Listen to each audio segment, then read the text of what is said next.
Okay, today I have something different than a Ability scanner, and that is this Hychika impact wrench. Oh, I don't really have much to compare it to, because this is actually my first impact wrench that I have, but seems very useful. So you have 3 sockets, which are usual sockets for your wheel nuts. So you have 17, 19 and 21 millimeters, so probably will be able to remove lug nuts from any vehicle. And then of course it is not for wheels only, because you can attach extension from your socket set and use it with anything. I actually use it, I'm working on this Fabia, I am trying to remove some parts.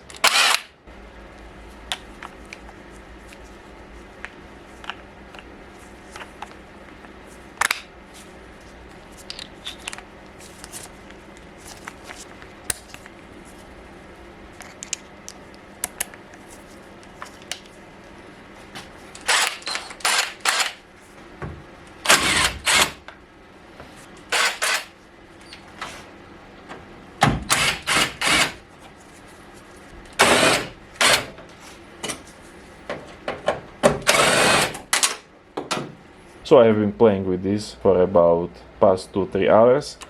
I haven't charged it yet, it worked straight out of the box, so I haven't charged it so far. I'm using it for 2-3 hours. How long can it work? Not sure yet, I will make update probably. But just want to show you this simple tool, Hychika impact wrench. Seems pretty powerful. I mean, if you want to check it out, link is in description. But tomorrow I will have one interesting scanner to review, so make sure to open YouTube tomorrow.